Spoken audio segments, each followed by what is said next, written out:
नमस्कार दोस्तों, आप सभी लोगों का फिर से एक बार बहुत बहुत स्वागत है हमारे YouTube चैनल इन्वेस्टर गुरु में।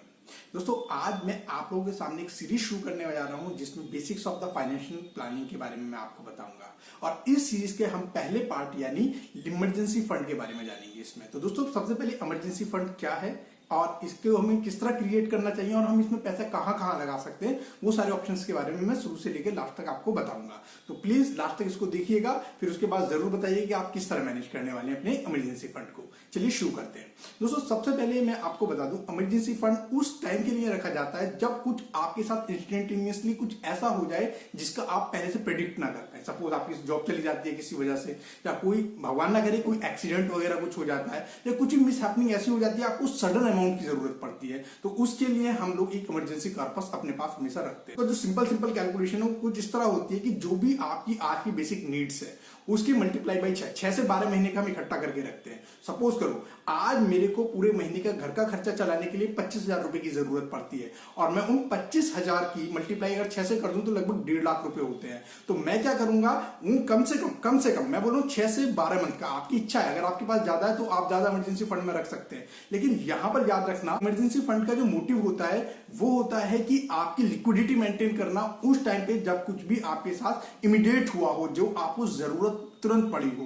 तो इसके लिए दोस्तों हम लोग इमरजेंसी फंड रखते हैं। और यहां पर जैसे आप इस तरह के किसी इंस्ट्रूमेंट में जाते हो, चाहे फिक्स डिपॉजिट जाओ या बैंक में आप सेविंग में रख रहे हैं अपने पैसे को, कुछ भी करने की कोशिश करते हैं तो रेट ऑफ इंटरेस्ट घट जाता है। तो दोस्तों सबसे पहले मैं आपको बता दूं कि इसके लिए आप क्या कर सकते हो, जो आपका कॉर्पस है वो आज की नीड के हिसाब से करो, मल्टीप्लाई बाई 6, कम से कम 6। तो मैं अपना एग्जांपल लेके आपको बताता हूं, आपकी सैलरी 5,000 भी हो सकती है, नीड्स डेली मंथली नीड्स आपकी 5,000 भी हो सकती हैं, आपकी मंथली नीड्स 10,000 भी हो सकती हैं, 25,000 भी हो सकती है, 50,000 भी हो सकती है, कितनी भी आपकी मंथली नीड्स हो सकती है। तो जो मैं तरीका बता रहा हूं वो सबके लिए यूनिवर्सल है। बस अंतर क्या होगा, कैलकुलेशन जब आप खुद करेंगे, पेन पेपर लेके बैठेंगे तो वेरी कर जाएंगी अपनी जरूरत के हिसाब से, ठीक है ना। तो मैं अपने लिए एक एग्जांपल कंसीडर करके चल रहा हूं कि सपोज मेरी जो जरूरत है वो 25,000 रुपए पर मंथ की है, ठीक है ना। तो 25,000 इंटू 6 कर देता हूं तो मेरे पास होता है 1.5 लाख रुपए। तो ये क्या है, 1.5 लाख रुपए मेरा एक इमरजेंसी कॉर्पस है जो मेरे पास हमेशा रहना चाहिए जब जरूरत पड़े उस चीज के लिए, ठीक है। अब उसके बाद क्या करूंगा, मैं इस फंड को अगर मैं सेविंग के अंदर रखता हूं 1.5 लाख रुपए को, तो क्या मिलेगा,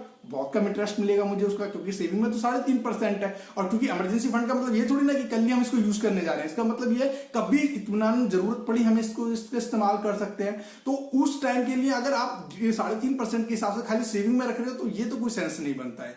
दोस्तों मैं क्या करता हूं, कॉर्पस को, इसको इमरजेंसी कॉर्पस को आपके सामने मैं 3 पार्ट्स में डिवाइड कर देता हूं। पहला 50,000, दूसरा 50,000, तीसरा 50,000। यानी करना क्या आपको, आपके टोटल कॉर्पस का 33% इन 3 पार्ट्स में इसको डिवाइड कर लेना अपने कॉर्पस को। और एक कॉर्पस को तो रखना उस ऐसे इंस्ट्रूमेंट में जो इमीडिएट लिक्विडिटी आपको प्रोवाइड करे, मतलब विद इन ए क्लिक आपके पास पैसा आ जाए। सपोज करो आपने सेविंग अकाउंट में रखा, आप एटीएम पे गए, तुरंत पैसा निकाल लिया। तो आप कहीं भी ऐसी जगह रखना जहां से आपको इमीडिएट आपका पैसा निकल के आ जाए, चाहे आप सेविंग में रखो, है ना, या फिर आप चाहो तो कुछ स्मार्ट फंड्स भी आते हैं, म्यूचुअल फंड्स में स्मार्ट फंड्स आते हैं, जैसे आईसीआईसी लिक्विड का स्मार्ट सेव करके आता है। तो दोस्तों अगर अभी तक आप लोगों ने ग्रो ऐप डाउनलोड नहीं की है, क्योंकि ग्रो ऐप में एक साथ ही आप म्यूचुअल फंड सारे इन्वेस्ट करा सकते हो, तो उसका लिंक मैंने नीचे दे दिया, आप डाउनलोड कर सकते हो, वहां पे इस ऐप को देख सकते हो, है ना। आपको साइड में स्क्रीन पे नजर आ रहा होगा आईसीआईसी स्मार्ट सेव वाला ऑप्शन, ठीक है।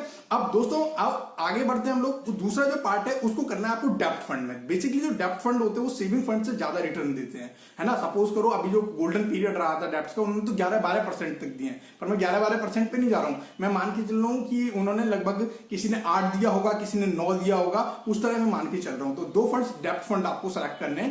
उन 2 डेप्ट फंड्स के अंदर आपको अपना बाकी का 33% और दूसरा 33% उसके अंदर सेव करके रखना है ना। इनकी जो लिक्विडिटी होनी चाहिए वो ऐसी होनी चाहिए कि अगर आप आज डालो तो कल परसों तक आपके पास वो पैसा आ जाना चाहिए। तो ये जो म्यूचुअल फंड्स है ना, जो डेट वाले बता रहा हूं, एक तो इनका रिस्क इनका ऑप्टिमाइजेशन काफी ज्यादा रहता है, क्योंकि इतना रिस्क रहता नहीं है। और दूसरी इंपॉर्टेंट चीज होती है लिक्विडिटी भी हाई रहती है, मतलब आप 1-2 दिन की रेंज पे इसको विड्रॉ कर सकते हैं अगर आपको जरूरत पड़े तो इसमें ऐसे करेंगे आप। तो सपोज करो आपको जो पहले इंस्ट्रूमेंट में जहां भी आपने सेव किया है, चाहे सेविंग अकाउंट में रखा है या स्मार्ट सेव में आपने सेव किया है, तो कितना आपके पास हो गया, लगभग 3-4% रिटर्न, 4% मान लो। यहां पे आपको कितना मिल रहा है, 1 से मान लो 8 मिल रहा है, 1 से 9 मिल रहा है। दो डेट फंड से, तो 8 और 9 कितना हो गया, लगभग 17 + 4 दिस इज 21 डिवाइडेड बाय 3, तो लगभग 7-8% आपको नॉर्मली मिल जाएगा। दोस्तों यहां पर रिटर्न इंपॉर्टेंट नहीं है, क्योंकि आप म्यूचुअल फंड का ये जो इमरजेंसी कॉर्पस होता है, इसका जो पर्पस होता है वो इस तरह होता है कि आपको कभी भी इमीडिएट लिक्विडिटी की जरूरत पड़े, पैसे की जरूरत पड़े तो तुरंत आप पैसा निकाल सके,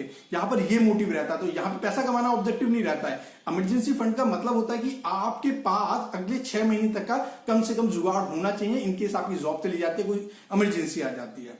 ठीक है, तो ये क्लियर है आपको कि किस तरह एक इमरजेंसी फंड बिल्डअप किया जाता है। अब दोस्तों कुछ फंड्स के मैं नाम आपको बता देता हूं। सबसे पहले आईसीआईसीआई स्मार्ट सेव या सेविंग, जो आपका सेविंग अकाउंट है, दोनों का आप इस्तेमाल कर सकते हो अपने को इमीडिएट लिक्विडेट के लिए। With in A friction of call और विद इन ए क्लिक्स आपको सेविंग अकाउंट से पैसा मिल सकता है, या फिर स्मार्ट सेव का यूज कर सकते हैं। IDFC guilt securities, IDFC guilt securities इसका इस्तेमाल कर सकते हैं।